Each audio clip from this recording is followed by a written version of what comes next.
Councillor Lee would like his name recorded. Anyone else? Cool. Are there any abstentions? Didn't think so. Thank you. Right, now we move on to the... Back to 8.3. Who's coming up? Is it Julie, Phil and John?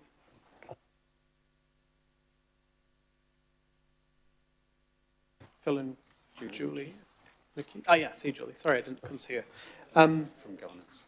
Just to be clear, councillors, there are two reports, which is the normal way we do it.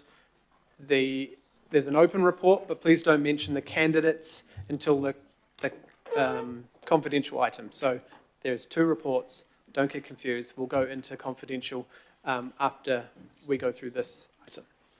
Cool. Julie. Thank you, Mr. Chair. Good afternoon, councillors. As the Chair has alerted, there are two reports. We're just addressing the open report at the moment. This is the process to appoint the panel members to Plan Change 120, Housing Intensification and Resilience. This report essentially just covers the process that we've gone through to get to the confidential item, and I will hand over to Phil to speak to it. Right, kia ora koutou, ko Phil Reid, Taka Ingoa, Auckland-wide Planning Manager. Right, this first report that we've got in the open has, yes, process elements to it.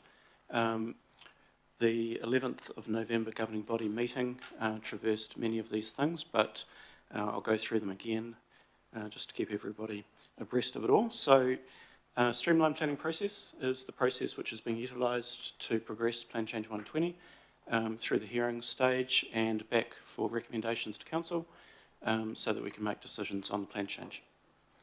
At the 24th of September, then Policy and Planning Committee meeting, we identified what we saw as the areas of expertise that we felt were important to be held by those commissioners appointed to this panel. And just to refresh everybody, those were across the disciplines of planning, law, architecture, economics, urban design, cultural values, tikanga Māori, infrastructure, natural hazards, and lastly landscape.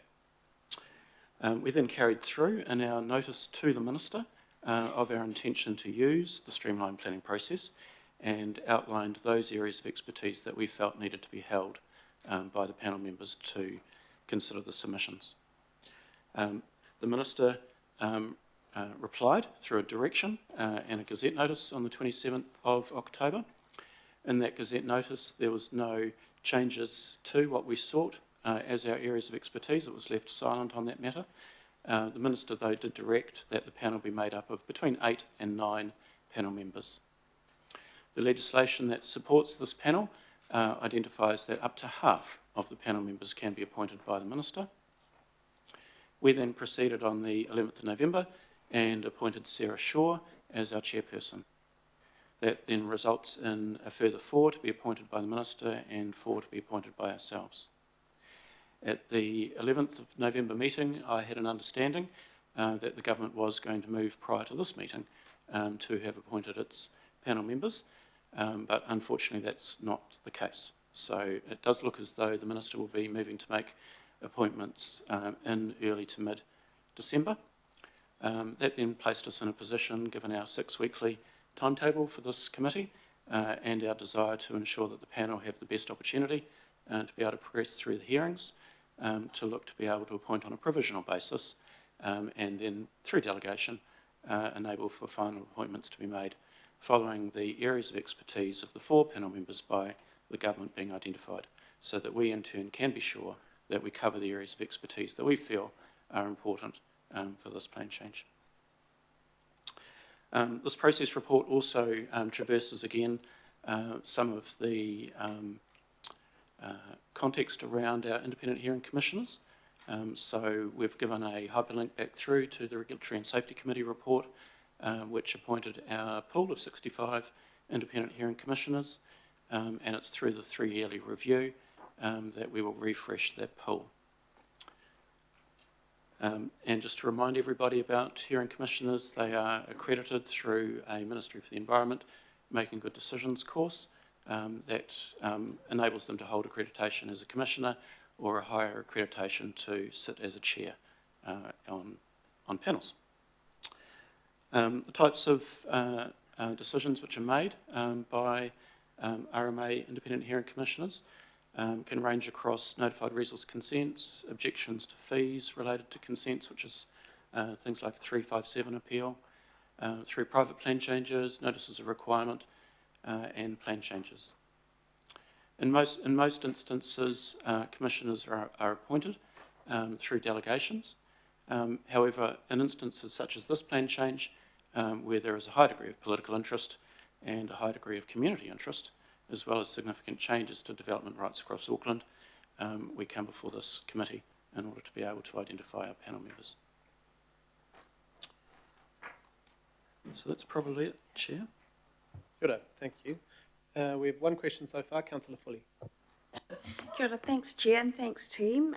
Just a question about paragraph 10, and I appreciate that the government hasn't selected their 4 members yet, but how, like it says here, the staff understand that the proposed panel members to be appointed by the government have expertise in these areas.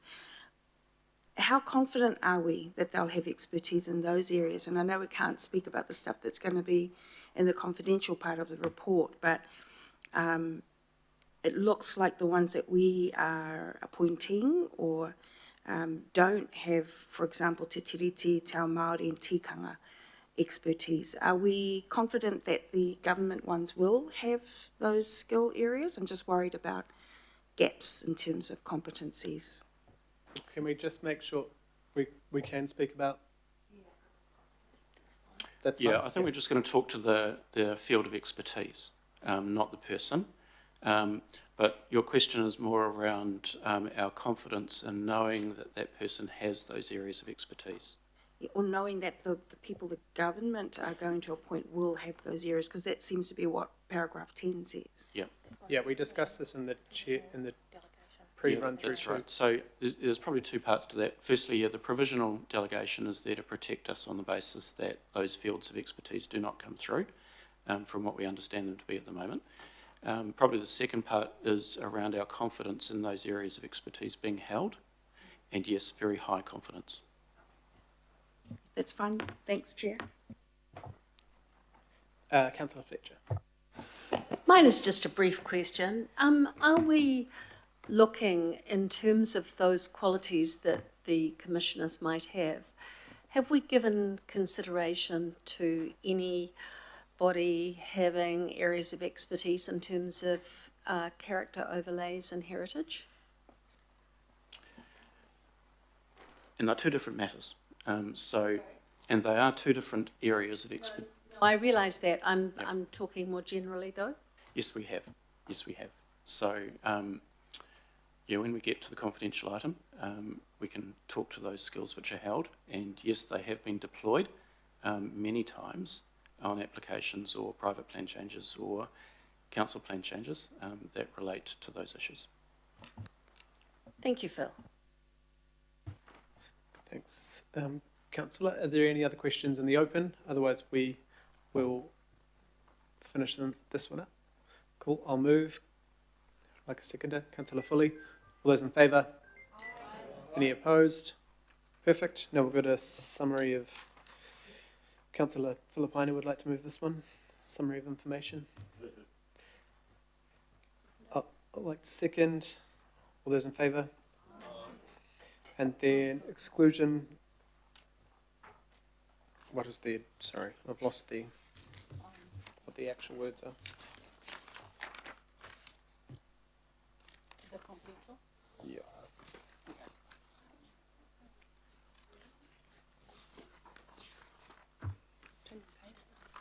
Sorry. So we move to agree to exclude the public from the following part of the proceedings of this meeting. I'll move. Do I have a seconder? Councillor Foley. All those in favour? Aye. Anyone opposed? Cool. Now we'll just... I know. Everyone get out. Now we'll just wait.